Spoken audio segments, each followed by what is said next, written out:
Mic Check. Rondoe here with a public service announcement about an upcoming video podcast. The video podcast is for the people, people in music, people in business, people on social media, people. This video podcast will be called Spectrum because we're going to cover everything in the spectrum. Mostly, you know me, I come from the music side of it, so I'm going to talk to you about the drama in music. I'm going to talk to you about the business drama in music. I'm going to talk to you about topics like, should a venue pay an artist to perform? Or should the artist pay to perform, that pay to play? I'm going to also talk to you about a simple way where you can understand the artist, the promoter, and the venue. If you understand all that work, you'll be able to maneuver around and figure out should you be paid with money or paid with some type of nice promotion or something else that you probably can't pay for. We're also going to talk about the saturation of the Bay Area music. Why we don't hear Bay Area music outside of the Bay Area. How come a lot of artists you hear, just my opinion, kind of sounds the same? I don't know. Also, I'll be talking to you about how to be a better artist, how to stand out amongst all the artists that's out there. I'll give you a master class on how should you start, how can you stand out as an artist. I'm gonna give you the bad side of the music, the backstab and stuff, so you can see it, what to look out for. We're gonna talk to you about balling on a budget. Plenty people release music. I'm gonna tell you how to release music on a budget. Have you ever wondered why some of these songs on the radio that's kind of whack? It's all about marketing. And not all the time they had $1 trillion to spend on market. I'm gonna show you how to make that happen, balling on the budget. Also, I just wanna make sure that we understand as artists the difference between fans and friends.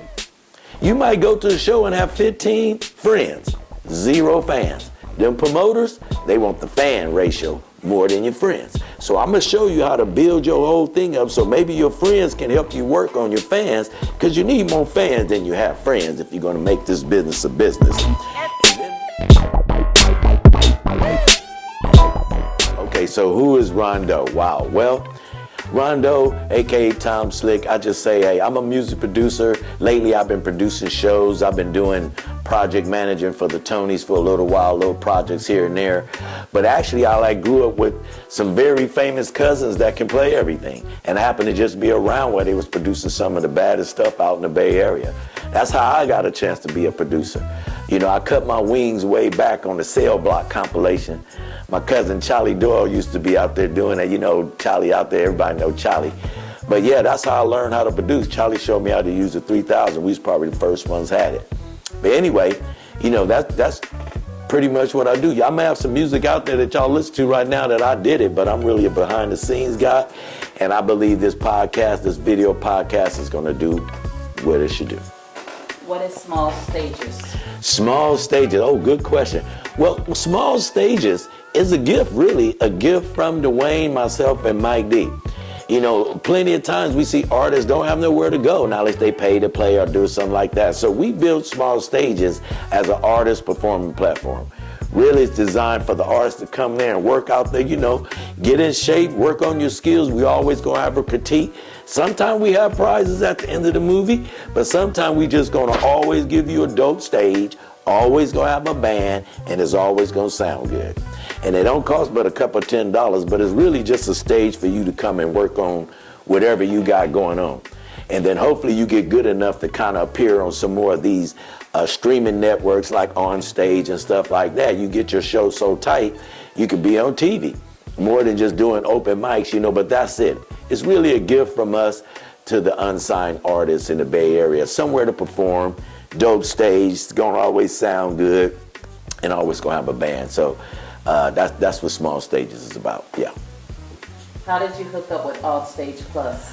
Oh, how did I hook up with Onstageplus? Wow, man, I tell you, I was already kind of thinking about, you know, doing the production shows and you know, Dwayne was giving me the compound to do my shows and stuff, but I didn't have it together.